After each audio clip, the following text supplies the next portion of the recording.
Hi, it's N.K.O. I'm back on the 3rd of July 1928. I've just posted part 4 of People of the Lie, having read uh, sections of chapter 2. Chapter 2, Toward a Psychology of Evil, includes Of Models of Mystery, A Life and Death Issue, The Case of Bobby and His Parents, and 2 more sections that I'm yet to read. So I thought I would just review what I've read so far before I read on. There are notes that accompany the text, which I didn't read when I was reading it aloud because they're quite lengthy. So I'm going to share the notes and then also what I've picked out as I wanted to expand on. So the first thing that I wanted to make sure I've got a note of when I listen back later is page 11. It says that Saint Teresa of Lisieux wrote, "If you are willing to serenely bear the trial of being displeasing to yourself, then you will be for Jesus a pleasant place of shelter." So the idea of being a pleasant place of shelter for Jesus or for Christ, it it requires what is on page 12. What he says is, there are hundreds of thousands who go to Christian churches every Sunday who are not the least bit willing to be displeasing to themselves, serenely or otherwise, and who are not therefore for Jesus a pleasant place of shelter. So we're talking there about people who are worshipful in public and outwardly, but they don't have the heart. What at Temple is it was put to me as there are those who know the teachings, but they don't have the heart for Lord Krishna. They don't have any room in their heart for the love that comes with the Lord Krishna or Jesus or whatever, or however you frame it. But to be able to do that, you have to be able to wrestle with your own self. You have to be able to look at your mind with your own mind and check yourself, is how somebody might put it. You have to actually check yourself before you wreck yourself. And to be able to check yourself is uncomfortable, it's displeasing. You have to be able to be humble enough to be displeasing to yourself, as in when you check yourself, did you act right? Did you act in a way that's in accordance with your value system? Or are you proud of how you behaved, or how you comport yourself, or how you put yourself out there? Because when I do my daily reflections on how my day's gone, I'm not always best pleased with myself, and it doesn't feel good when I'm not. But that is the displeasure in myself that I have to be able to sit with to be able to evolve or be a better version of myself the next time I'm in a similar situation. But those who are of that nature, dark triad, or which includes narcissists, psychopaths, and their followers, to be able to reflect on themselves is would be a major feat. But if they're forced to do it, they cannot cope with that sensation of the displeasure in themselves and the way they've behaved. So they will go to whatever means necessary to displace that feeling. And what's it called? When you bat it back, it's yours. The stuff is yours to feel or deal with, but you refuse to take it on. Yes, projection. Yeah. So that's what they constantly doing, is projecting, because they're not prepared to be displeasing to themselves for long enough to correct themselves, to make themselves a pleasant place of shelter for whatever is a higher nature. Yeah. And then let's see, there's no notes on that page. That's page 12 when I speak about that.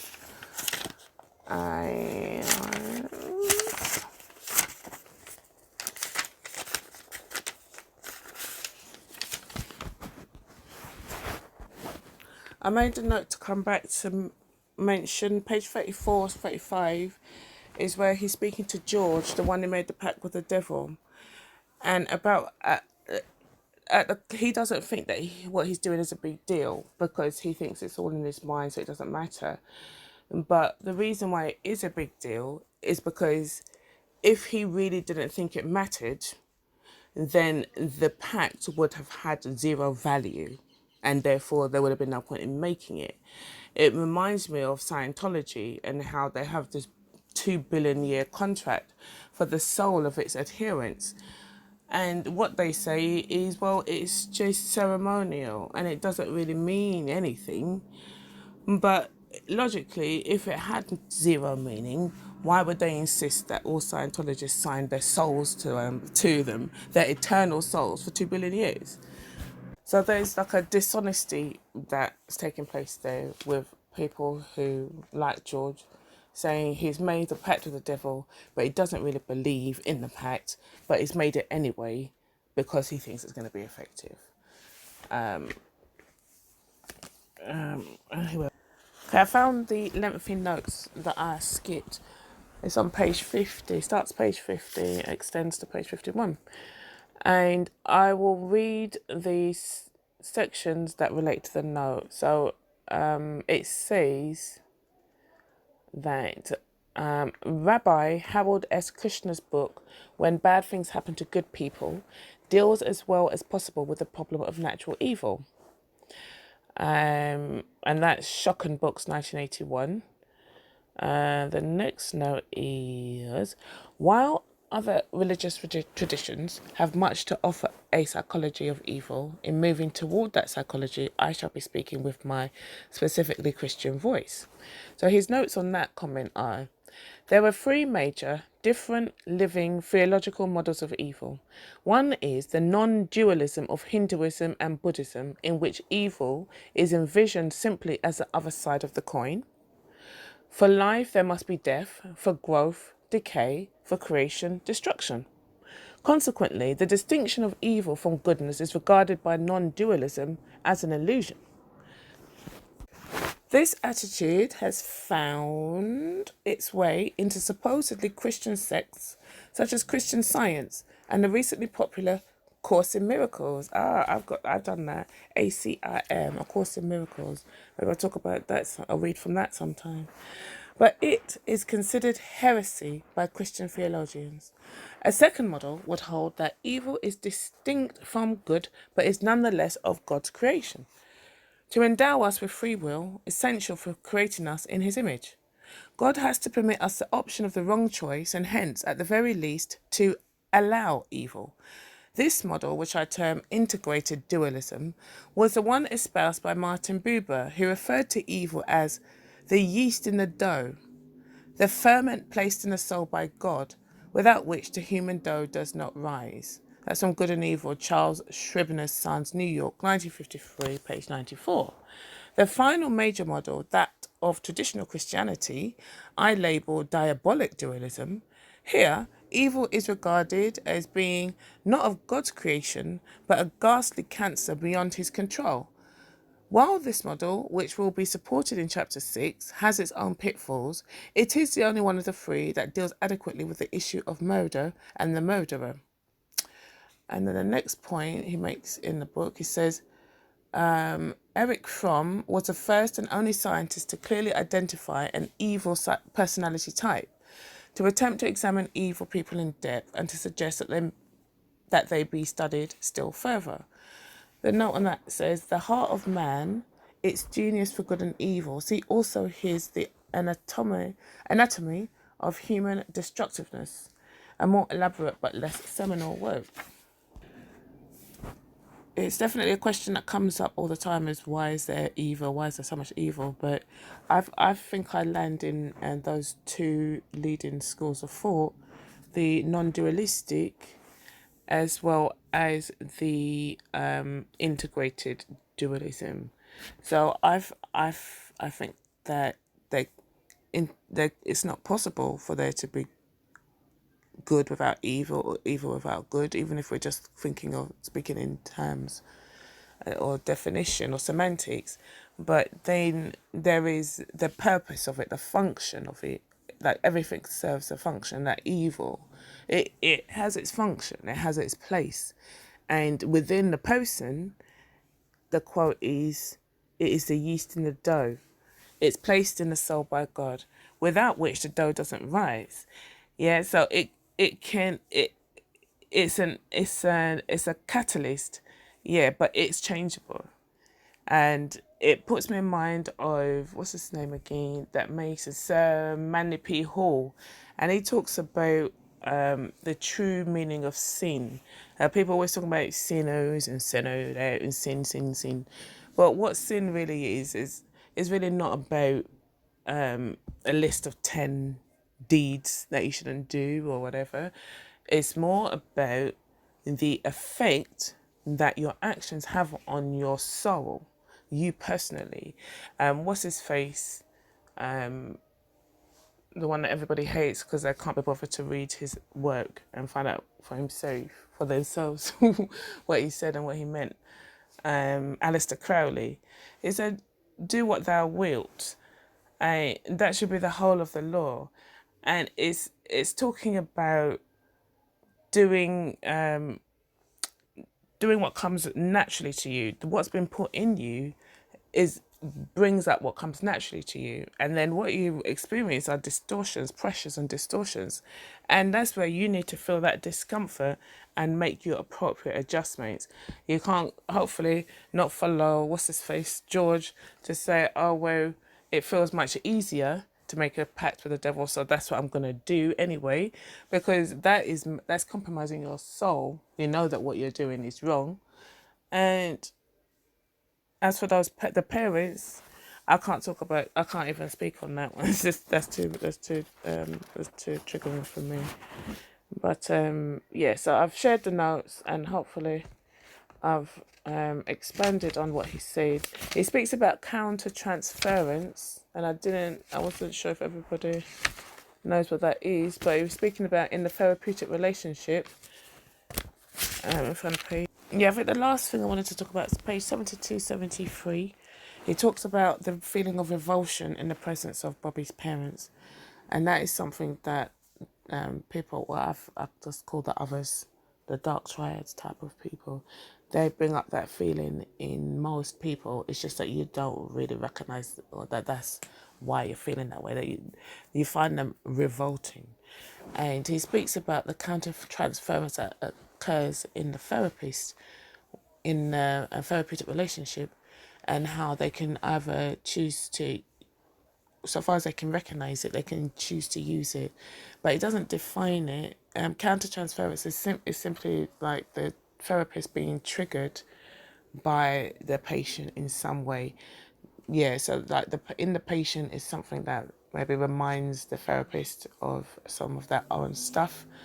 So because they don't really know the patient, do they? So the patient shouldn't really cause them to feel any kind of way, but there'll be something in the experience of the therapist that the patient reminds them of, and so it comes up. So it says in the book 72, a crucial task of any psychotherapist is to recognize whether the countertransference is or is not appropriate. To fulfill this task, therapists must continually analyze themselves as well as their patients. The feeling that a healthy person often experiences in a relationship with an evil one is revulsion. There's a note somewhere about that. Okay, yeah. So it's on 73, it says the revulsion countertransference is an instinctive, or, if you will, God given and saving early warning radar system. The notes for that comment read, the question arises as to whether one evil person would experience revulsion in the presence of another. I can I could speak on two evil people meeting each other and hating each other on sight with a wild rage and then settling down to really getting along very, very well. Anyway, the notice read, the question arises as to whether one evil person would experience revulsion in the presence of another. I do not know. It is a fascinating question for research because its answer might reveal much about the nature and genesis of evil in human beings. Theoretically, if a person becomes evil by being raised in an evil home, its parents would appear so normal to the child as to prevent its development of the early warning radar system.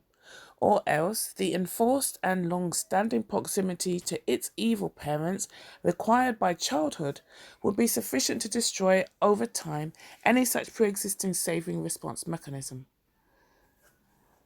I always say that in relation to that, to the consideration of people who are what I used to be, a codependent empath. So this is how I used to suffer from codependency, and that was the impact living in, being raised in that kind of household had on me. It didn't. It. I still have the feeling of revulsion in the presence of some kind, but when they're like really charming and manipulative, I override that instinct, and what I've been trained to do is to be of service and to be really I don't know, helpful and useful or whatever. There's another note for something in the book. He said the revulsion countertransference is so specific to evil, it is hardly possible to write about one without the other. And since evil has been generally thus far off limits to psychiatric investigation, so has this specific countertransference.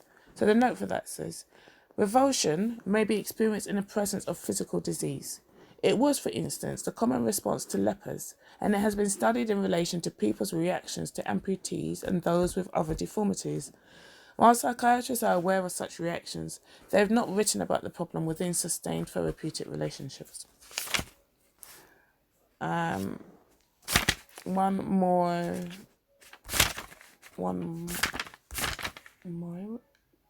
Okay, anyway.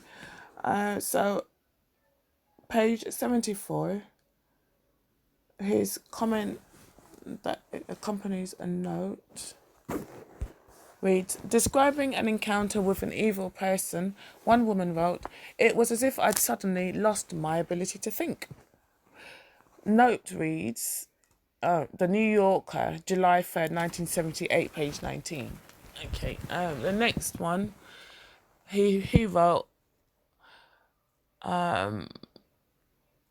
speaking about evil people still to be feared, they live their lives in sheer terror. They need not be consigned to any hell. They are already in it. His note says, God does not punish us, we punish ourselves. Those who are in hell are there by their own choice. Indeed, they could walk right out of it if they so chose, except that their values are such as to make the path out of hell appear overwhelmingly dangerous. I've written about these. Frighteningly painful and impossibly difficult, so they remain in hell because it seems safe and easy to them. They prefer it that way. This situation and the psychodynamics involved were the subject of C.S. Lewis's fine book, The Great Divorce. I might read that. I might add that to the rotation soon. Yeah, I've read that a few times. The notion that people are in hell by their own choice is not widely familiar, but the fact is that it is both good psychology and good theology. Yeah, so they might not feel like it's their own choosing, but in examination, you can see how all of their choices are, how they are the ones making all of the choices that lead into their suffering. Much like I used to do as a codependent. On page 79,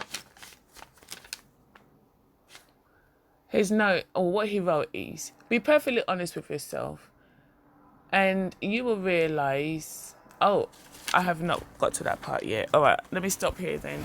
I hope that was useful. Thanks for listening.